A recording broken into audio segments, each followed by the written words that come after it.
Non, je crois que, comme je l'ai dit tantôt, cela fait au moins 20 ans que des gens travaillent autour de la mise en place de ce texte, de cette loi.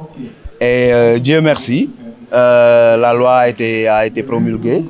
Et, mais comme dans toute loi, il y a des textes d'application qui doivent lancer sa mise en œuvre. Et la loi sur le statut de l'artiste et des professionnels de la culture, il y a 5 textes, 3 arrêtés je crois et 2 décrets. Et qui dit arrêté, ce sont des textes qui sont visés par un ministre. Et quant au décret, c'est le président de la République qui les vise. Et les 2 décrets qui sont dans la loi, c'est un Conseil national des arts et de la culture, mais c'est également la prise en charge sociale des artistes.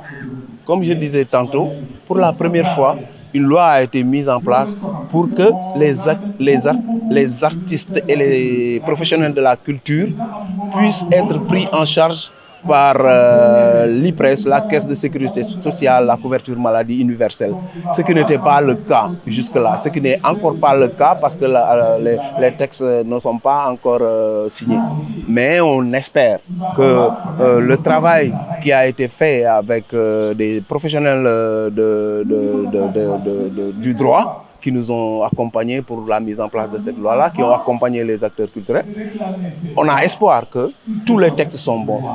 En dehors des 2 textes dont je viens de vous parler et qui doivent être signés par le président de la République, et nous espérons qu'il va le faire, si je ne m'abuse, je crois que le président Macky Sall a signé un seul décret. Donc il reste un autre décret à signer qui se trouve être la prise en charge sociale des artistes, qui se trouve être un des textes les plus importants de cette loi.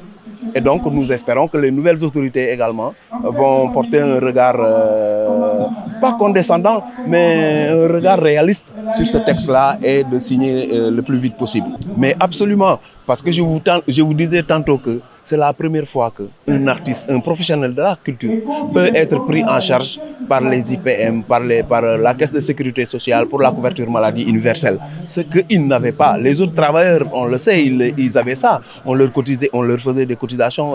Mais cette fois-ci, tout ça s'est réglé dans la loi. Il y a la présomption, ce qu'on appelle la présomption. Il y a une des clauses de cette loi qui est très importante, c'est la présomption de contrat. C'est-à-dire que désormais, quelqu'un a essayé de l'expliquer tout tantôt, je crois que c'est Malan Ndiaye, chaque fois que vous aurez parlé avec un acteur ou un professionnel de la culture pour un quelconque travail, on présume qu'il y a déjà un contrat. Donc, Dafla Warlo, excusez-moi, vous devez donc suivre tout ce que dit la loi par rapport à cela.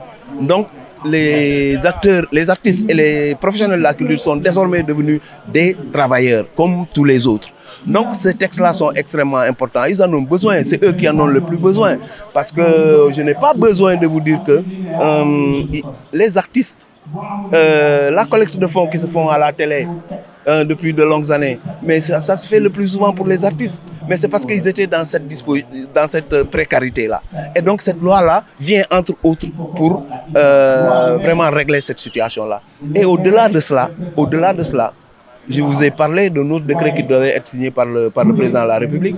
C'est un Conseil national des arts et de la culture, pour qu'on puisse avoir une structure au plan macro et qui puisse avoir en son sein des sommités qui viendraient bon an, mal an, réfléchir autour des enjeux de la culture. Ça aussi, c'est extrêmement important pour les artistes.